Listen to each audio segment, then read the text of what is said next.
जो सदन में कार्रवाई नहीं होने दे रहे हैं, ये पहली बार हुआ है कि सत्ता पक्ष नहीं करने दे रहा है। सत्ता पक्ष ऐसे मुद्दों को उठा रहा है जो देश हित के मुद्दे नहीं हैं। ये ऐसे भ्रम फैला रहा है जो देश के हित में नहीं है।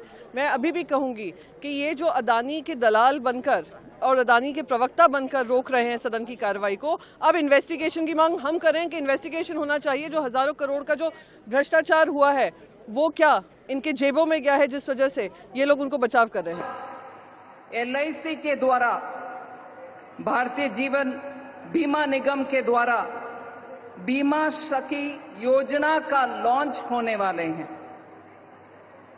उसके लिए और उसके साथ साथ जो फाउंडेशन स्टोन लेइंग सेरेमनी है महाराणा प्रताप हॉर्टिकल्चरल यूनिवर्सिटी का, उन दोनों कार्यक्रम के लिए अपनी व्यस्तता के बीच में हमारे यहाँ ये पधारे हुए हमारे माननीय प्रधानमंत्री जी को मैं स्पेशली वेलकम करती हूँ।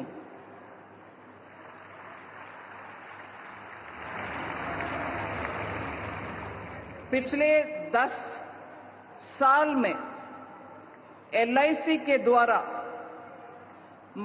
पर्टिकुलरली महिला के लिए आर्थिक सुरक्षा का काम करते हुए, वित्तीय समावेशन का काम करते हुए,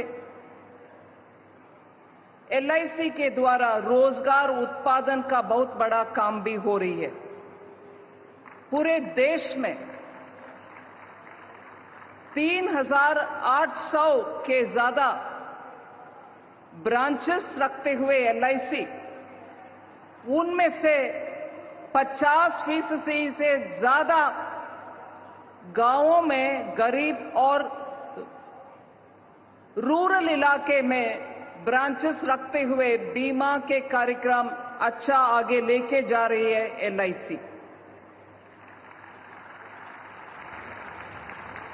सरकार के द्वारा, माननीय प्रधानमंत्री जी के द्वारा आए हुए जीवन बीमा योजना, प्रधानमंत्री जीवन ज्योति बीमा योजना, प्रधानमंत्री सुरक्षा बीमा योजना, इन सबको भी गरीब तबके हुए लोग को बीमा सुरक्षा देने के काम LIC कर रही है।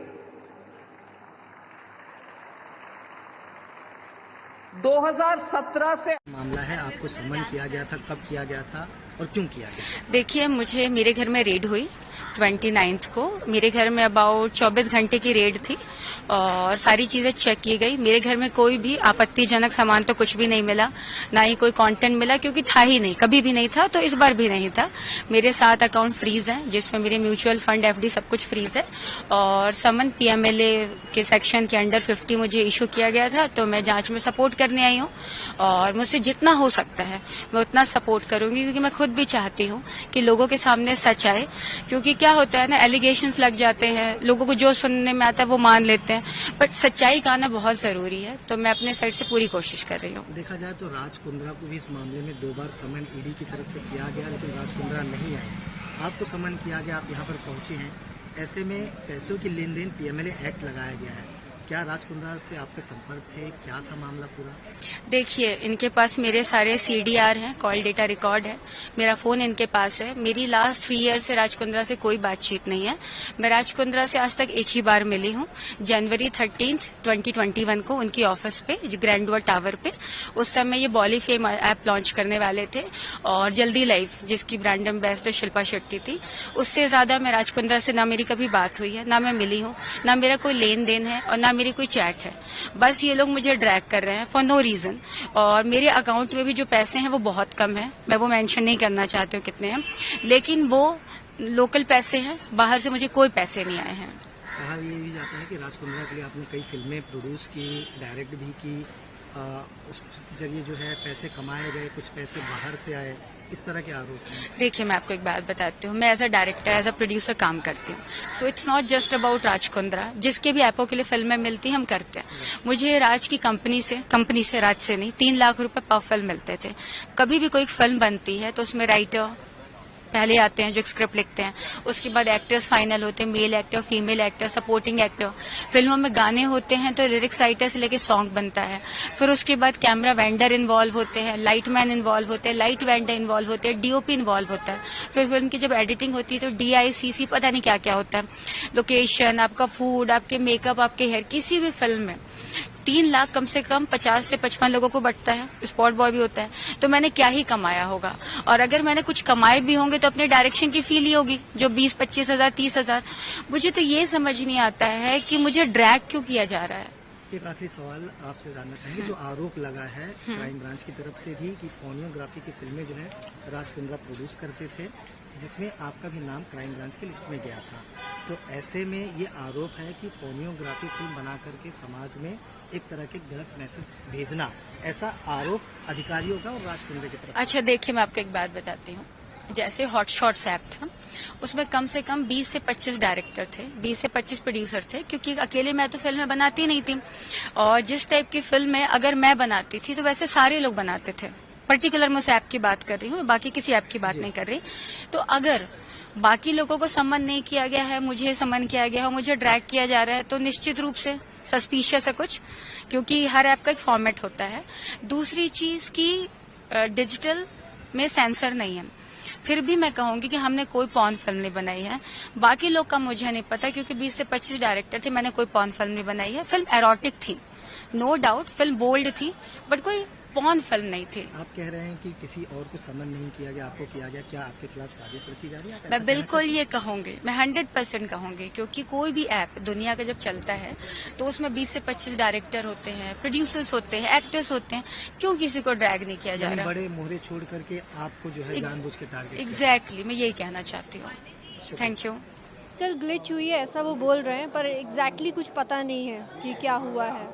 पहले तो बोला वेदर की कंडीशन ठीक नहीं इसलिए इमरजेंसी लैंडिंग कर रहे हैं, पर बाद में जैसे लोग बात कर रहे हैं लग रहा है कुछ टेक्निकल ग्लिच है। तो आप लोग को शिफ्ट किया जा रहा है कहीं पे? अभी ये कह रहे हैं कि शाम की फ्लाइट है जो अरेंज की गई है गुवाहाटी से, फिर वहाँ से हमें शिलोंग जाना है। मैंने हम लोग का ब्रायन एडम्स का कॉन्सर्ट है कल, तो हम सब उसी के लिए थोड़ा परेशान है कि कब तक जाएंगे। ये खिसियानी बिल्ली खंबा नोचने वाली बात है। पहली बार लोकतंत्र में हो रहा है। हम लोग भी 20 साल से सदन में है कि रूलिंग पार्टी नहीं चाहती है कि सदन चले। आज जबरदस्ती उनके सांसदों को उठाकर अननेसेसरी मुद्दे उठवाए गए, क्योंकि हमने उनकी दुखती रथ को छेड़ा है, और उनकी दुखती रथ है अडानी का भ्रष्टाचार। वो नहीं चाहते हैं कि अडानी की रिश्वतखोरी की बात सदन में उठे। जेपीसी नहीं चाहते हैं, उसकी चर्चा नहीं चाहते हैं। उसके कारण आज जो भी हुआ, आज लोकतंत्र में जो लोकतंत्र की सबसे बड़ी पंचायत सदन होती है, आज उसकी हत्या की है खुद रूलिंग पार्टी। बताया गया है कि क्रैक था इन द विंडशील्ड और इमरजेंसी लैंडिंग होगी। मुझे ऐसे लगता है कि हम बच गए हैं एक तरह से, लेकिन एक रिस्पॉन्सिबिलिटी जो एयरलाइंस की होनी चाहिए, सिर्फ स्पाइस जेट की बात नहीं है। बहुत सारे एयरलाइंस में बहुत सारे कंप्लेंट्स आ रहे हैं, और इसकी एक चीज़ ज़रा देखना चाहिए, क्योंकि सेफ्टी को लेकर और ऐसी चीज़ें लेकर ये तो देखना पड़ेगा ना सबको। Well, they're saying we're going to fly to Guwahati at 8 o'clock in the evening and then have to drive to Shillong after that. So we are going to go at 8 p.m. from here, and we will reach at 2-3 a.m. I'm actually concerned about my safety and the safety of other women. So you all are shifting from where? From airport to? Sorry, now we are going to some hotel. I don't know where. I'm not entirely sure. Okay. Summit का आयोजन किया है, प्रधानमंत्री जी का भी संबोधन आपने सुना। जिस तरह की सरकार के कामकाज की तारीफ करिए, कितना निवेश की संभावनाएं आप मानती है? जी नहीं, बिल्कुल अपार संभावनाएं हैं। हमारे माननीय प्रधानमंत्री जी पधारे राजस्थान, उन्होंने प्रशंसा भी की सरकार की, और हमारा मार्गदर्शन भी किया। बहुत सारे हमको उन्होंने सुझाव भी दिए, उन्होंने बताया क्या क्या करना चाहिए, कैसे करना चाहिए। उनसे हम सभी को इनकरेजमेंट मिला, हम लोग और भी आगे अच्छा काम करेंगे। और आपने देखा कि सभी जो इन्वेस्टर्स इस समिट में आए हैं बहुत उत्साहित हैं। सब चाहते हैं राजस्थान में अब काम किया जाए। राजस्थान पूरी तरह से तैयार है। हम लोग इनकरेज करेंगे कि कैसे कोई भी अपना अगर कोई इंडस्ट्री स्थापित करना चाहे, मैन्युफैक्चरिंग यूनिट स्थापित करना चाहे, टूरिज्म यूनिट स्थापित करना चाहे, उसमें हम जो ईज ऑफ डूइंग बिजनेस है उस पर विशेष ध्यान दिया जाएगा। सिंगल विंडो क्लियरेंस पे ध्यान दिया जाएगा और ये जितने एमओयूज हुए हैं उनको इम्प्लीमेंट कर जल्द से जल्द इम्प्लीमेंट हो ये सारे एमओयूज, उस पे भी ध्यान दिया जाए। जिस तरह आपने जो ट्वीट किया है हिंदुत्व के बारे में क्या कहेंगे, क्योंकि काफी इस पे रिएक्शन हो रहा है। देखिए, हिंदुत्व और हिंदुइज्म में बहुत फर्क है। हिंदुत्व वो नफरत वाली फिलॉसफी है जो सरवारकर यहाँ इंडिया में फैलाते थे in the 40s, where he used to say कि हम यहाँ एक हेजेमनी एस्टैब्लिश करेंगे हिंदूज की, और वो फिलॉसफी ये कहती है कि India is only of the Hindus and for the Hindus. तो हिंदुत्व और हिंदुइज्म में बहुत अंतर है।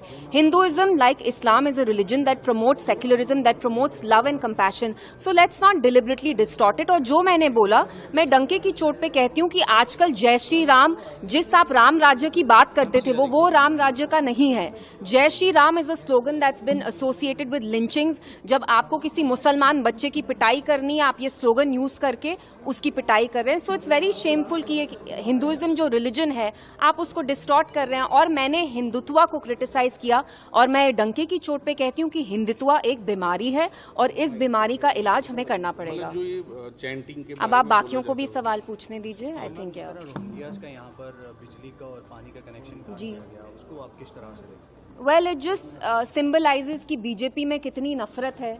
वो जहाँ के भी मुस्लिम्स हो, इंडियन मुस्लिम्स हो, रोहिंग्याज हो, उनको पनिश करना चाहते हैं, उनको परसिक्यूट करना चाहते हैं। इंडिया इज फॉर एवरीबडी, वो मुसलमान हो, हिंदू हो। अब आपको अपनी पॉलिटिक्स खेलनी है तो आप रोहिंग्याज को, लेकिन मैं आपको बताना चाहती हूँ, कल मैं जगती कॉलोनी गई जहाँ कश्मीरी पंडित्स रहते हैं, उनकी भी हालत रोहिंग्या से कोई बेहतर नहीं है। वहाँ पे दीवारें टूटी हुई हैं, पानी का कनेक्शन नहीं है। आप देखिए वो कितनी खस्ता हालत में रह रहे हैं। तो वो कश्मीरी पंडित हो या रोहिंग्या हो, बीजेपी ने सबका हाल बेहाल कर दिया है। सिंबल को लेकर भी किस तरह की चीजें बनी हुई है जी, कैसे आप उन सब चीजों को सिंबल क्या संबल में जो जी, जो वायलेंस हुआ, जो संबल में जिसमें कुछ मारे भी गए लोग। जी जी, आप खुद देख रहे हैं कि हमारे country law is being hijack by hooligans. यहाँ कैसे लिंचिंग हो रही है मुसलमान के अगेंस्ट, कैसे क्राइम्स किए जा रहे हैं। And these hooligans enjoy the impunity, क्योंकि सरकार को लगता है कि कहीं ना कहीं जो उनका वोट बैंक है उससे इनको फायदा होगा। तो आप खुद देखिए यहाँ कैसे कैसे चीजें हो रही हैं। And of course we condemn whatever happened there. Thank you. Done. गिरजाघरों के बाहर शराब के ठेके खोले गए, जिस तरीके महिलाओं के लिए अलग शराब के ठेके खोले गए, युवाओं को नशे में झोंकने की कोशिश की गई, उसके बाद मनीष जी क्या सोचते हैं, किस तरीके वो जनता को फेस कर पाएंगे, किस तरीके क्षेत्र की महिलाओं को, युवाओं को वो फेस कर पाएंगे, किस तरीके वो जनता के बीच में जा पाएंगे। देखिए, अरविंद केजरीवाल और मनीष सिसोदिया का शिक्षा मॉडल पे उनका शराब मॉडल ज्यादा हावी है, और जिस तरीके से उन्होंने शराब की दलाली में पैसा कमाया और उससे दिल्ली की जनता को ठगा, और जिस तरीके हर स्कूल के बाहर, कॉलेज के बाहर वादा तो करके आए थे, नए स्कूल नए कॉलेजों का वादा करके आए थे, दिल्ली को एक उच्च स्तरीय सिटी बनाने का, पर किया क्या उन्होंने दिल्ली को नशे में झोंकने का प्रयास किया। और दिल्ली की जनता बहुत अच्छे से जान चुकी है उनको, इसलिए वो यहाँ आए हैं। और इसलिए यहाँ के विधायक जिन्होंने ना सीवर दिया, ना सड़क दी, ना पानी दिया, ना बेसिक सुविधाएं, नई दिल्ली का दिल कहलाती है जंगपुरा, और उसमें वो ये बेसिक सुविधाएं नहीं उपलब्ध करा पाए, इसलिए उनको यहां से भागना पड़ा। और मनीष सिसोदिया वहां पड़पड़गंज से भगोड़े बनकर जंगपुरा आए। अब क्योंकि जब सीट बदली गई तो उनका एक ट्वीट भी सामने, मैं खुद को एक शिक्षक मानता हूं, राजनीतिज्ञ नहीं, और पटपड़गंज मेरे लिए सिर्फ एक विधानसभा क्षेत्र नहीं बल्कि दिल्ली में शिक्षा क्रांति का दिल था। अवध ओझा ने जब पार्टी ज्वाइन की तो मुझे उन्हें चुनाव लड़ाने की मांग उठी, तो मैं यही सोच पाया कि एक शिक्षक के लिए पटपड़गंज से बेहतर सीट कोई हो ही नहीं सकती। बात शिक्षक की है ही नहीं, बात है यहाँ पर शराब माफिया की। उनको लोगों ने शिक्षक से ज्यादा शराब माफिया के रूप में जाना, और जिस तरीके से मनीष सिसोदिया ने दिल्ली की शराब नीति बनाई, हर RWA के बाहर, हर ब्लॉक के बाहर शराब के ठेके खोल दिए गए, और दिल्ली के युवाओं को, दिल्ली की महिलाओं को 1+1 का ऑफर देकर शराब की तरफ धकेलने का प्रयास किया गया। ये बहुत ही निंदनीय और बहुत ही कंसर्न्ड इशू है कि जिसको हर आम जनमानस ने अपने घर के बाहर महसूस करा है। और आज ये बात कर रहे हैं शिक्षा की। अगर शिक्षक की भूमिका में वो रहते तो पिछली बार बड़ी मुश्किल जीते, आखिरी राउंड में जाके घिसते जीते। तो इस बार उन्होंने कॉन्स्टिट्यूंसी बदली क्यों?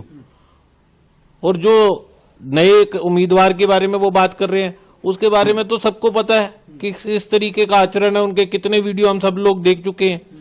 पहले वो केजरीवाल को गाली देते थे, वो केजरीवाल को प्रेस करते हैं। उनकी पार्टी के लोग उनको बोलने ही नहीं देते। तो धीरे धीरे इनकी कलाई खुलेगी। अली बाबा 40 चोर, डिप्टी सीएम अपनी सीट छोड़कर भागकर जंगपुरा आए हैं। अभी सीएम भी अपनी सीट छोड़ेंगे, जो मौजूदा सीएम है वो भी अपनी सीट छोड़ेगी, पूर्व सीएम भी छोड़ेंगे। ये धीरे धीरे इनका पूरा जो जुंडली है ये सब दिल्ली की जनता के सामने भगोड़े के रूप में साबित होंगे, अपनी अपनी कॉन्स्टिट्यूंसी छोड़ के भागेंगे।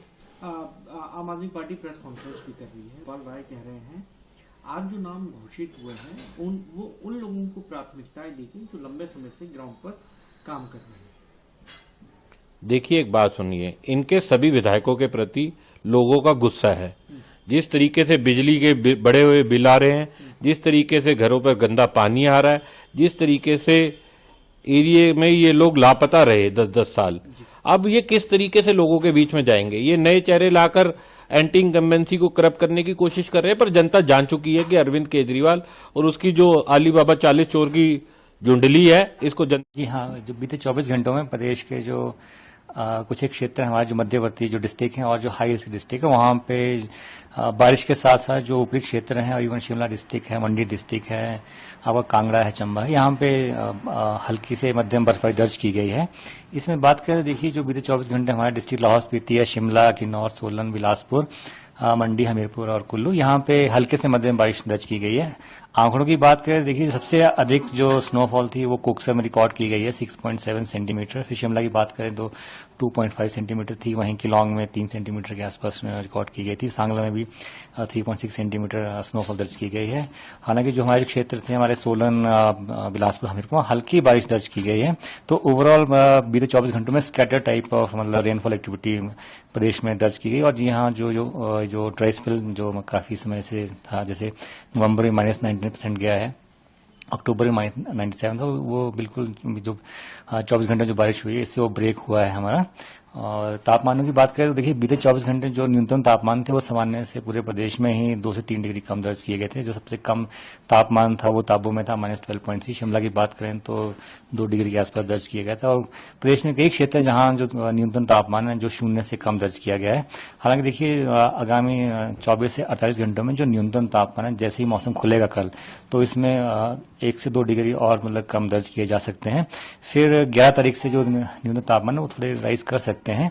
और जो दिन के तापमान है जो बीते 24 घंटे में काफी कम थे, सामान्य 3 से 4 डिग्री, वो आज जैसे ही मौसम खुला है तो वो सामान्य से थोड़े से कम रह सकते हैं। फोरकास्ट कैसा?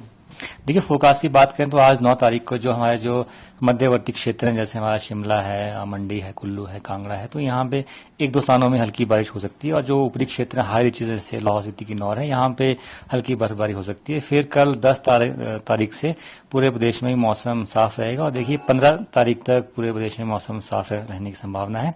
और अलर्ट के तौर पर देखिए जो हमारे जो क्षेत्र हैं, बिलासपुर के जो हमारे बागड़ा बांध के आसपास के क्षेत्र हैं और मंडी जो सुंदरनगर बेल्ट है, यहाँ पे सुबह के समय में डेंस फॉग हो सकती है। तो इसके लिए 10 और 11 दिसंबर के लिए डेंस फॉग का अलर्ट जारी किया। साथ में जो हमारे क्षेत्र हैं, ऊना है, कांगड़ा के जो हमारे पठानकोट के आसपास जो पंजाब के एडजॉइनिंग क्षेत्र हैं, हमारे इवन जो चंडीगढ़ के आसपास क्षेत्र हैं, सोलन के, यहाँ पे सुबह के समय में कोल्ड वेव कंडीशन बन सकती है। तो इसको देखते हुए फिर कल और मतलब 2 दिन का कोल्ड वेव का अलर्ट भी जारी किया। विदेश से आए रामकृष्ण मठ और मिशन के पूज्य संतगण,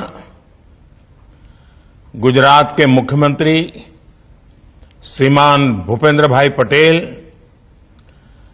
इस कार्यक्रम से जुड़े अन्य सभी महानुभाव, देवी और सज्जनों, नमस्कार। गुजरात का बेटा होने के नाते मैं आप सभी का इस कार्यक्रम में स्वागत करता हूं, अभिनंदन करता हूं। मैं मां शारदा, गुरुदेव रामकृष्ण परमहंस और स्वामी विवेकानंद जी को उनके श्री चरणों में प्रणाम करता हूं। आज का ये कार्यक्रम श्रीमद स्वामी प्रेमानंद महाराज जी की जयंती के दिन आयोजित हो रहा है। मैं उनके चरणों में भी प्रणाम करता हूं। साथियों, महान विभूतियों की ऊर्जा कई सदियों तक संसार में सकारात्मक सृजन को विस्तार देती रहती है। इसलिए आज स्वामी प्रेमानंद महाराज की जयंती के दिन हम इतने पवित्र कार्य के साक्षी बन रहे हैं। लेखंबा में नवनिर्मित प्रार्थना सभागृह और साधु निवास का निर्माण ये भारत की संत परंपरा का पोषण करेगा। यहां से सेवा और शिक्षा की एक ऐसी यात्रा शुरू हो रही है जिसका लाभ आने वाली कई पीढ़ियों को मिलेगा। श्री रामकृष्ण देव का मंदिर, गरीब छात्रों के लिए हॉस्टल, वोकेशनल ट्रेनिंग सेंटर, अस्पताल और यात्री निवास, ये कार्य अध्यात्म के प्रसार और मानवता की सेवा के माध्यम बनेंगे। कल 8 दिसंबर 2024 को थाना सरसावा कस्बे से करीब 2 किलोमीटर दूर सहारनपुर की तरफ एक एक्सीडेंट हुआ, जिसमें कि दो बाइक पर करीब 7 युवक सवार थे, जिसमें कि वो जब जा रहे थे और उनके सामने से एक ट्रैक्टर जा रहा था, तो सामने से आती हुई एक तेज गति से एक कार ने ट्रैक्टर को टक्कर मारी, जिसके बाद ट्रैक्टर अनियंत्रित होकर सड़क पर आ गया और जिस पर जो ये 2 बाइक सवार आकर टकरा गए। मौके पर एक बाइक सवार व्यक्ति की मृत्यु हो गई तथा अन्य 6 युवक इसमें घायल हो गए। इस सूचना पर थाना सरसावा पुलिस की टीम मौके पर पहुंचती है तथा घायलों को उपचार के लिए अस्पताल रेफर किया जाता है। इसमें एक युवक की दौरान उपचार मृत्यु हो जाती है। इसमें टोटल मृतकों की संख्या 2 हो जाती है एवं अन्य 5 लोग जिनका इलाज चल रहा है और वह अभी स्थिर हैं। इसमें परिजनों की तहरीर पर थाना सरसावा पर मुकदमा पंजीकृत कर लिया गया है तथा जो कार है जो तेज गति से आकर जिसने एक्सीडेंट किया है उसे पुलिस ने कब्जे में ले लिया है और इसमें जो ड्राइवर है, जो चालक है, उसकी गिरफ्तारी हेतु प्रयास जारी है। इसमें आगे की विधिक कार्रवाई थाना सरसावा पर प्रचलित है। कितने लोगों की इसमें मौत हुई है? इसमें 2 लोगों की मृत्यु हुई है, जिनके शवों को कब्जे में लेकर पोस्टमार्टम के लिए भिजवाया गया है तथा 5 अन्य लोग इसमें घायल हैं, जिनकी स्थिति अभी स्थिर बताई जा रही है। मनीष सिसोदिया पड़पड़गंज छोड़ करके भाग गए। पटपड़गंज ने विपरीत परिस्थिति में भी उनको जिताया था, लेकिन 5 साल में पटपड़गंज का विश्वास जीतने की बजाय भागना उचित समझा। ये है आज की आम आदमी पार्टी की अपनी सर्वे, जिसमें इनको 12-13 सीट से ज्यादा मिल ही नहीं रही है और पटपड़गंज जैसी सीट हार रहे हैं। तो मनीष सिसोदिया अगर चुनाव नहीं जीत सकते अपनी जगह से, तो छुप करके दूसरे जगह से जीतेंगे और दिल्ली को पता नहीं चलेगा। जब मनीष सिसोदिया पटपड़गंज के नहीं हुए तो और जगह के क्या होंगे। दिल्ली के लोगों ने ठान लिया है कि जिसने दिल्ली को बदहाल किया उस अरविंद केजरीवाल की पार्टी को विदा करना है। देखिए, अरविंद केजरीवाल तो पहले सीएम पद से चले गए, उनकी तो सरकार है लेकिन सीएम नहीं है, इसलिए दोबारा उनके सीएम बनने के लिए जब तक वो भ्रष्टाचार का केस नहीं खत्म होगा उनका नहीं हो सकता। वो जनता को कितना भी गुमराह कर लें। और मनीष सिसोदिया का पटपड़गंज छोड़ के भागना, यह स्पष्ट हो गया है कि आम आदमी पार्टी दिल्ली की नजरों से गिर चुकी है। पॉल्यूशन के लिए दिल्ली के जो फंड मिला, स्थिति बड़ी स्वतः स्पष्ट है। आप देखें तो बहुत सारे घटक दल हैं इंडिया ब्लॉक के जो प्रसन्न नहीं हैं और वो चाहते हैं कि ममता बनर्जी को लीड करना चाहिए इंडिया ब्लॉक। उन्होंने ही खड़ा किया था। यहाँ तक कि राजनीति के भीष्म पितामह, सबसे पुराने वरिष्ठ व्यक्ति, पिता तुल्य आदरणीय श्री शरद पवार जी ने भी इसी बात को कहा है। और आप स्ट्राइक रेट यदि देखें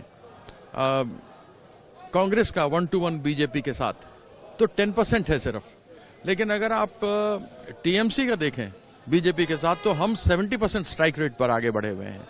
तो उनका अनुभव भी है, एक अनुभवी व्यक्ति भी हैं।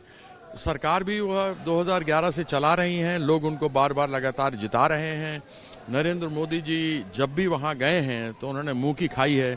जितनी बार वो बंगाल को बदनाम करने का प्रयास करते हैं, ममता बनर्जी के बारे में बोलते हैं, लोग उतने ही बढ़ चढ़ करके और उन लोगों को वोट करती हैं। तो उनकी एक अलग पहचान है ममता बनर्जी की और वह सबसे सक्षम है।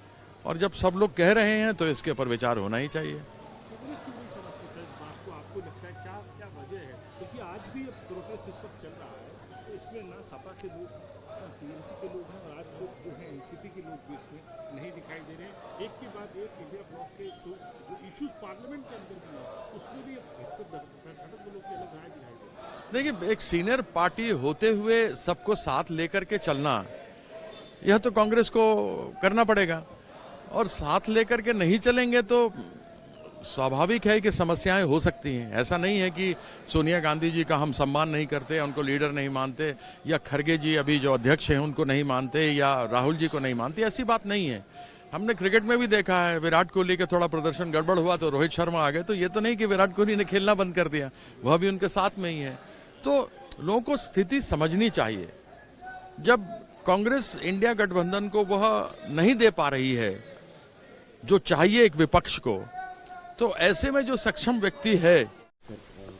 क्या ईमेल है, कितने बजे आया है, क्या लिखा है? साउथ वेस्ट डिस्ट्रिक्ट में भी 4 स्कूल्स में आया है और बाकी लगभग 40 से ज़्यादा स्कूल्स में दिल्ली में मेल आया है, जिसमें रात को 11:38 का मेल है, जिसमें बॉम्ब के बारे में बताया कि स्कूल्स में लगाए गए हैं। तो हमने इस सूचना के आधार पे सभी स्कूल प्रिंसिपल्स और सबसे संपर्क किया और पूरी एसओपी फॉलो की और सब जगह पे हमारी बीडी टीम से चेक करवाया, लेकिन कहीं भी कुछ भी सस्पिशियस नहीं मिला है।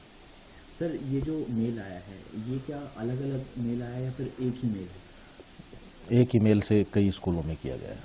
और उसमें कितने लगभग स्कूल्स होंगे सर? 40 से ज़्यादा। सर, क्या क्या एसओपी जो हैं वो फॉलो की गई हैं? क्योंकि पेरेंट्स जो हैं वो पैनिक में हैं, लोगों को इसमें सबसे पहले जो हमारी लोकल पुलिस और बीडीटी डॉग स्क्वाड से हम चेक करवाते हैं, सभी स्कूल अथॉरिटीज से, और बच्चों को भी समझाते हैं कि किसी प्रकार के पैनिक की जरूरत नहीं है।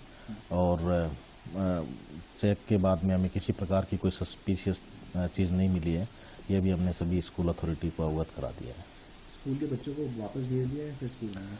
ये स्कूल्स का डिसीजन है। कुछ स्कूल्स ने जिनको मेल जिन्होंने पहले पढ़ी है उन्होंने अपने बच्चों को पहले इंटीमेट कर दिया था, और कुछ स्कूल है जहाँ पे चेकिंग के बाद भी क्लास चल रही है।